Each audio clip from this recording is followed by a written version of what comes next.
Or back here with Kelly, back in Colorado. It's definitely a little bit colder than it was in Kona.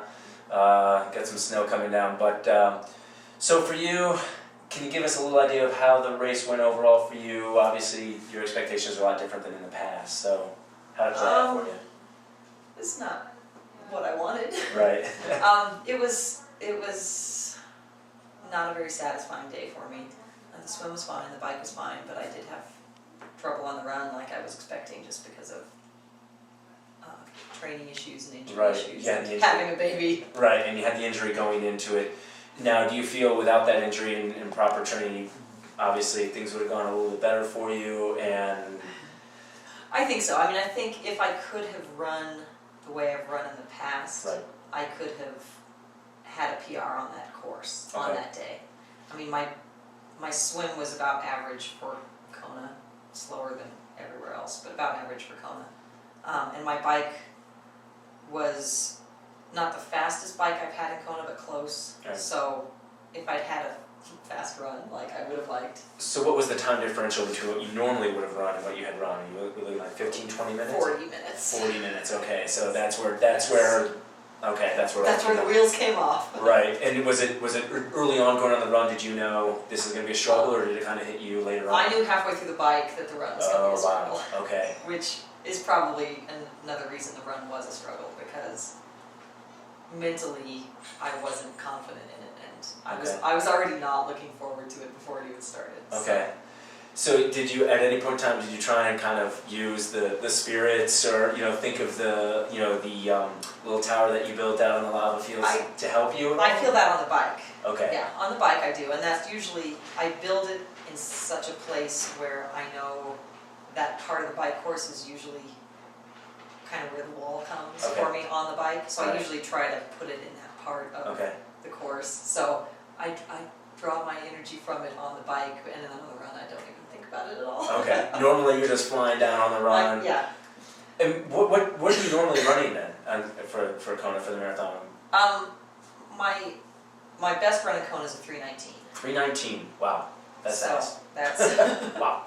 That's what I've done 3:19 in two Ironman races. Okay. And then 3:20-ish in Kona a couple times. So I would like to have been there this time, but it wasn't to be.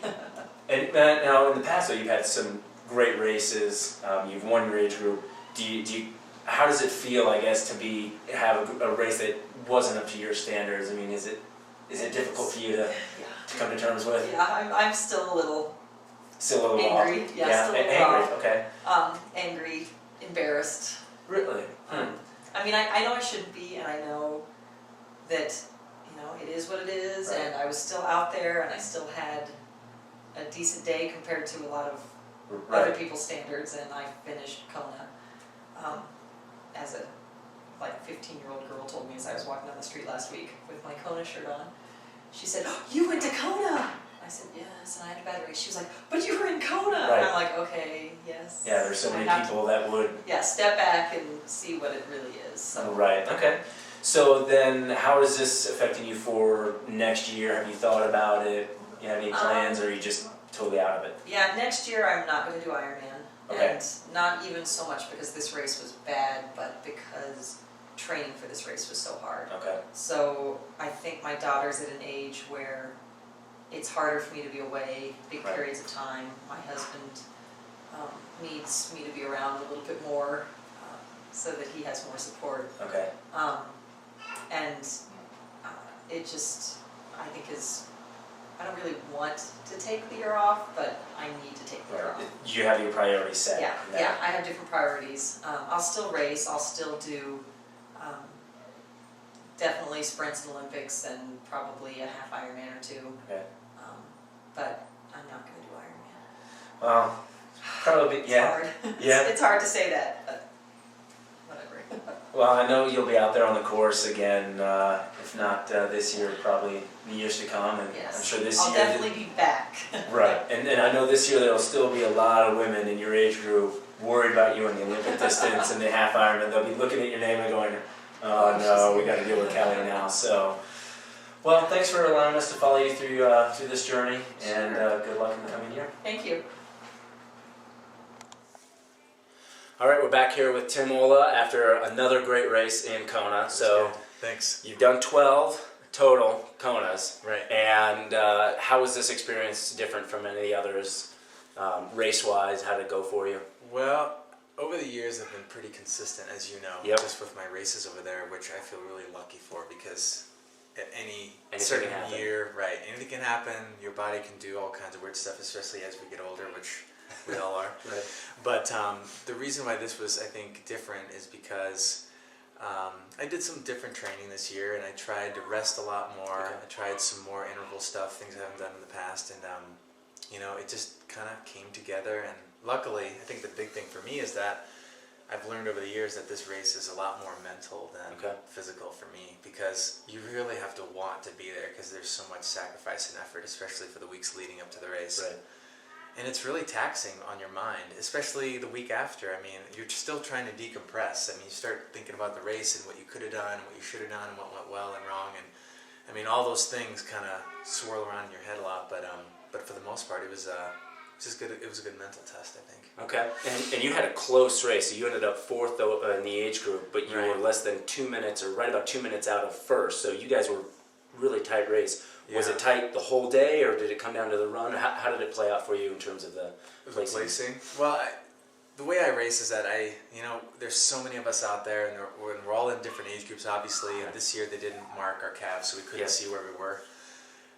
So I didn't know where I was. Okay. I started, I think it was in the energy lab, I started counting age groupers on the way back to see where I was in terms of amateurs, but there's no way I would have known for my age group. Right.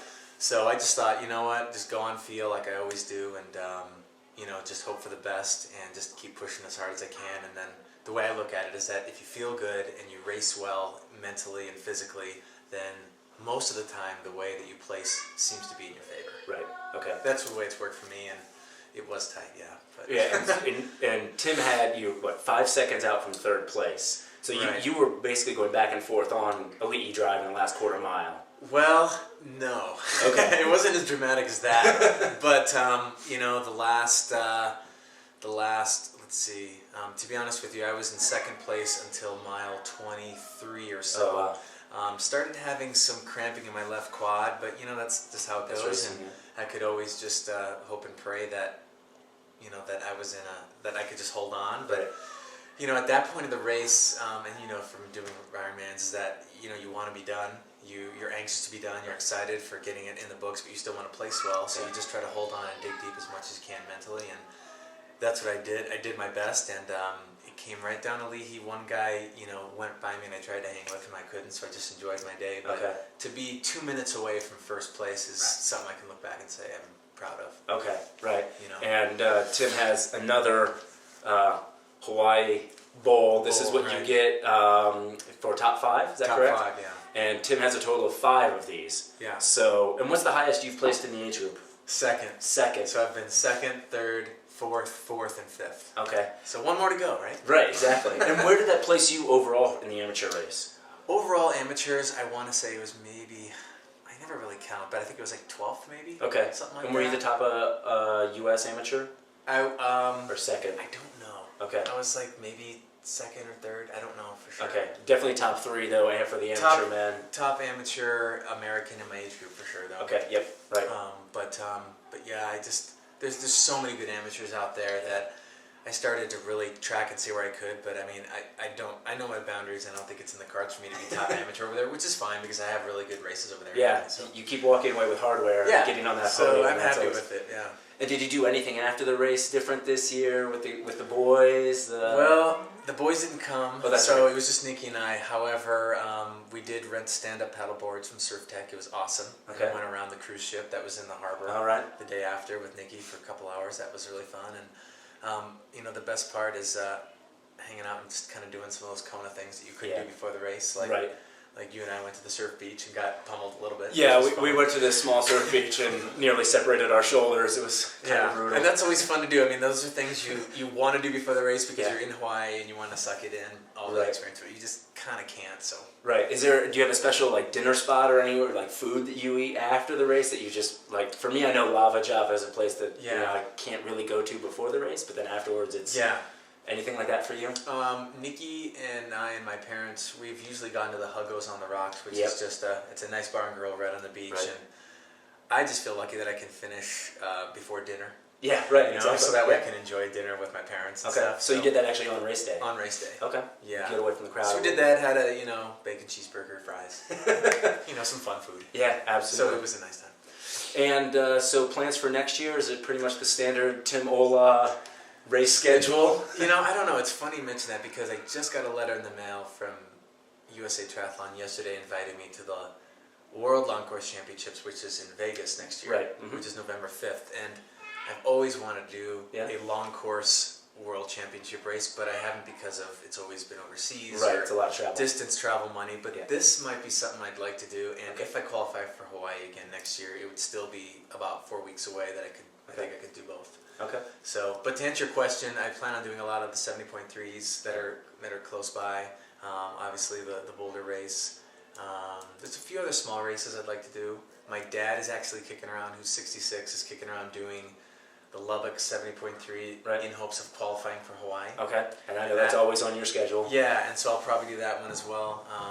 So I think it'd be really exciting if my dad and I both got to qualify Yeah, that would for be Hawaii. I mean, that's kind of a long shot, I think, but you never know. You never know. So that's kind of the rough plan. Okay. All right. Well, thanks for letting us tag along Yeah, with it's you through fun. Kona, and another great year for you, and looking forward to next year. Yeah, thanks AJ, it was fun. Yeah, thank you. Okay. Okay, so we're here at the Magic Sands Beach in Kona. It's Monday, 2 days after the race. Kathy Alfino, we talked earlier, she had her little pyramid bill out there, and that pyramid did well for her. She finished third in the age group. She's got her bowl here to prove it. This is what you get if you get top 5. As you can see, she was third. So, Kathy, tell us a little bit. How did the day go for you overall? The day was great. It was a perfect morning. Swim was excellent. Didn't have any problems out there. The bike was really nice. There was no wind until we hit Hill Heavy, and then the winds were horrible. But got up and down safely, and then coming back in, had no trouble on the bike. Got off the bike in first place. I was first out of the water, first off the bike, and started my marathon. I knew the girls behind me were fast running. Right. But it was just a perfect day, and it was exactly how I planned it, and everything went just smooth as I could think. So, and overall, time-wise, this was your, well, you tell it. Well, this was it was a PR for Kona. It was a PR overall, so I was 10 minutes faster than than any of my previous Ironmans. And what- So what at was- 50, it was great. What was the exact time? It was 11:08:57. And they actually sang happy birthday to you. Well, when I was going up for mile 2, Okay. my family all got together. There must have been like 20 or 30 of them. So they it all was a sang great happy run. birthday. Yeah. All right. So Well, it was a wonderful day. yeah. Well, we'll let you get off and get enjoying this beautiful day. And thanks a lot for talking with us. Thanks so much.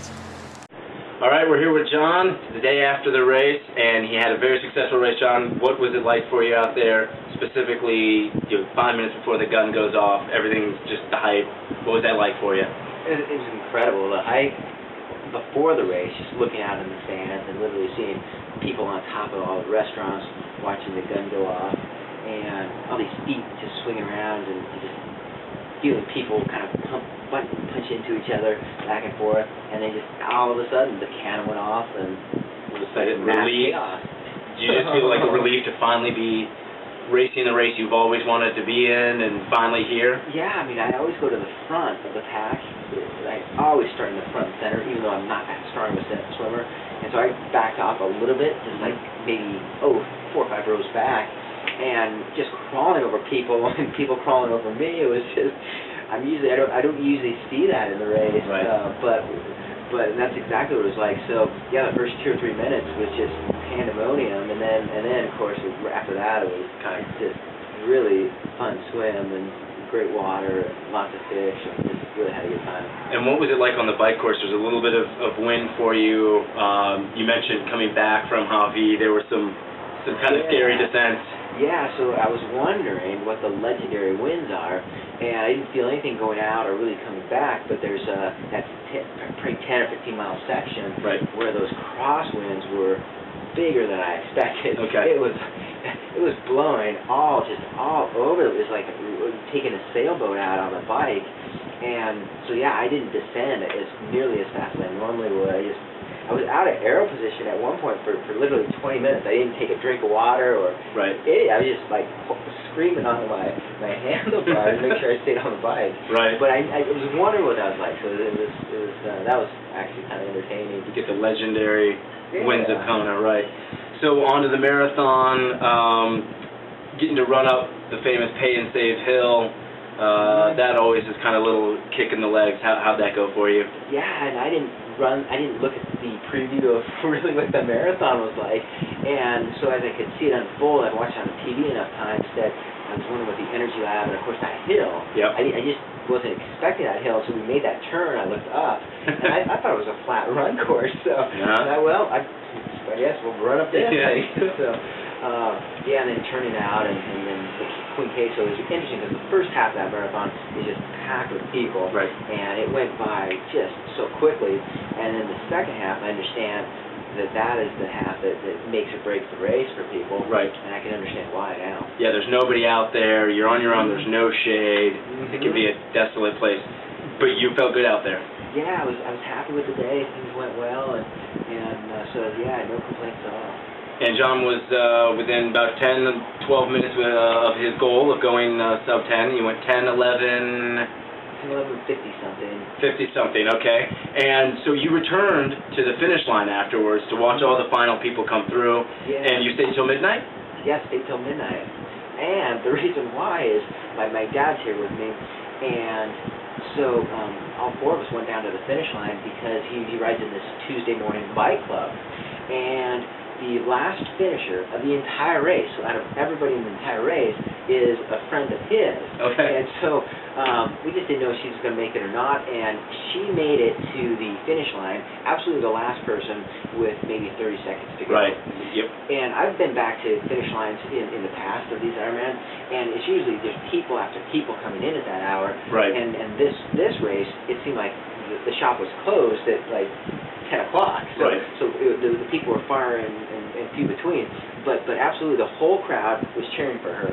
And I talked to her after the race. She was, and so just to even know that person was, Yeah, right. was just Small kind of world. ironic. Yeah. Yeah. That's a great way to end the day then for you, to have your own race and then to watch someone else come through and get the cheer from every person in the crowd. So, well, it sounds like you had a great day out there, and congratulations on an amazing day. Thank you very much. Yeah.